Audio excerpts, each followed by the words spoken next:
প্রিয় ছাত্রছাত্রী, যারা West Bengal Council of Higher Secondary এডুকেশনের ক্লাস 12 এর থার্ড সেমিস্টারে উঠলে তাদের এডুকেশন যে সাবজেক্টটি যারা নিয়েছো তাদের সিলেবাস আমি আগেই চ্যানেলে আপলোড করে দিয়েছিলাম। তোমরা চ্যানেলটি সার্চ করে দেখে নিতে পারো। বাংলা এবং ইংলিশ দুটো ভার্সনেই দিয়েছি। তার মধ্যে প্রথম যে চ্যাপ্টার রয়েছে তোমাদের, চ্যাপ্টারের নাম হলো বিশ্ববিদ্যালয় শিক্ষা কমিশন। এখান থেকে যে সমস্ত এমসিকিউ গুলো তোমরা তৈরি করবে সেগুলো আমি দিয়ে দিচ্ছি উত্তর সহ, তোমরা দেখে নিও।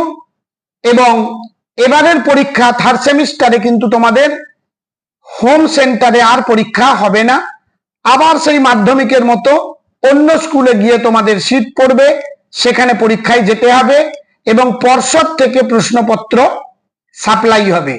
আর কোন স্কুলের শিক্ষক বা শিক্ষিকারা প্রশ্নপত্র তৈরি করবেন না। সুতরাং ভালোভাবে মন দিয়ে প্রতিটি এমসিকিউ 40 নম্বরের 40টি প্রশ্ন তৈরি করো। আমি প্রতিটি চ্যাপ্টার থেকে তোমাদের এইভাবে দিতে থাকবো ভিডিও, সেই প্রশ্নগুলো তৈরি করলেই হবে আমি আশা করি। প্রথম প্রশ্ন, বিশ্ববিদ্যালয় কমিশন গঠিত হয় কবে?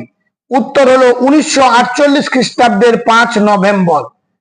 বিশ্ববিদ্যালয় কমিশনের সভাপতি কে ছিলেন? ডক্টর সর্বপল্লী রাধাকৃষ্ণন। পরের প্রশ্ন, বিশ্ববিদ্যালয় কমিশনের সদস্য সংখ্যা কত? উত্তর হলো 10 জন। বিশ্ববিদ্যালয় কমিশনের সুপারিশ সংখ্যা কত? 207টি। বিশ্ববিদ্যালয় কমিশনের অপর নাম রাধাকৃষ্ণন কমিশন। গ্রামীণ শিক্ষার উন্নয়নের গুরুত্বপূর্ণ প্রতিষ্ঠান হলো গ্রামীণ বিশ্ববিদ্যালয়। গ্রামীণ বিশ্ববিদ্যালয় গড়ে উঠেছে যে আদর্শ প্রতিষ্ঠানকে অনুসরণ করে, ডেনমার্কের জনতা কলেজ। রাধাকৃষ্ণন কমিশনের বিদেশি সদস্য সংখ্যা 3 জন। বিশ্ববিদ্যালয় কমিশনের সম্পাদক হলেন ডক্টর নির্মল কুমার সিদ্ধান্ত। প্রত্যেক গ্রামীণ কলেজে শিক্ষার্থীর সংখ্যা হবে 300 জন। প্রত্যেকটি বিশ্ববিদ্যালয়ে শিক্ষার্থীর সংখ্যা হবে 1500 জন। গ্রামীণ উচ্চ শিক্ষা জাতীয় পর্ষদ গঠিত হয় কবে? 1956 সালে। NCRHE পুরো কথা কি? National council for rural hire education.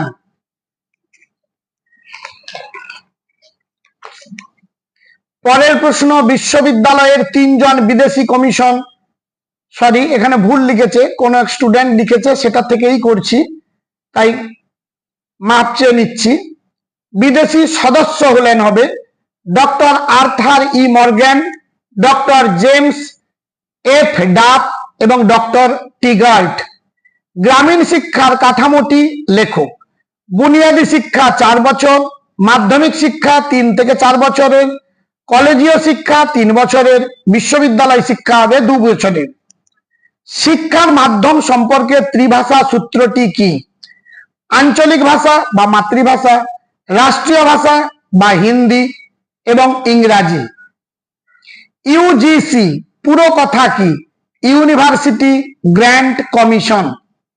স্বাধীনতা লাভের পর প্রথম শিক্ষা কমিশন হলো রাধাকৃষ্ণন কমিশন। বিশ্ববিদ্যালয় কমিশনে ভারতীয় সদস্য সংখ্যা কত? 7 জন। জাতীয় উন্নয়নের মূল ভিত্তি কি? উত্তর হলো শিক্ষা।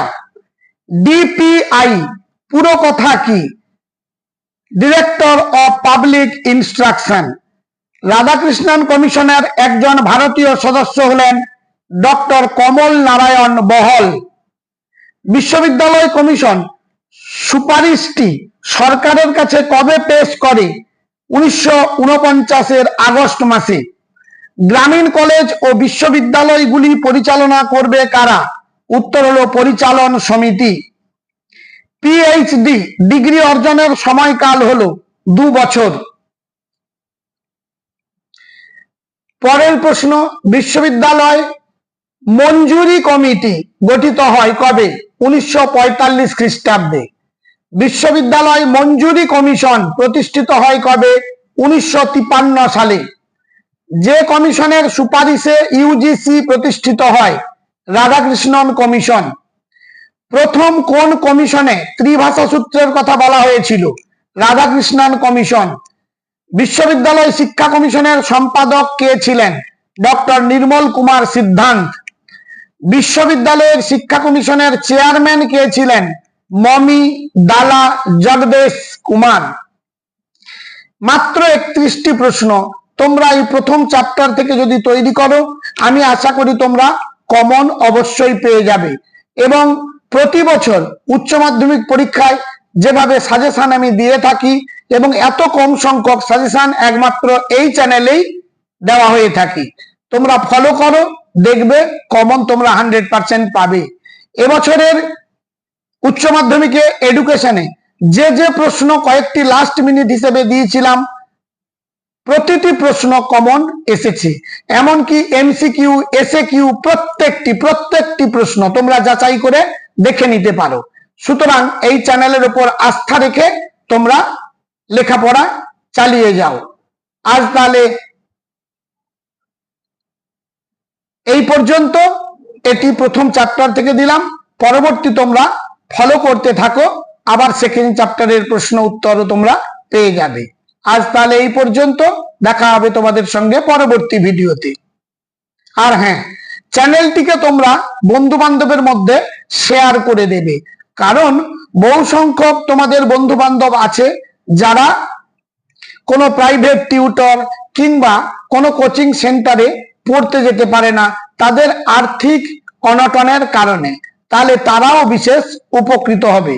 পরীক্ষায় তোমাদের প্রাপ্ত নম্বরই হলো আমার এই ভিডিও করার ফল, অর্থাৎ সেটি আমার পাওনা। তাহলে আজ এই পর্যন্ত।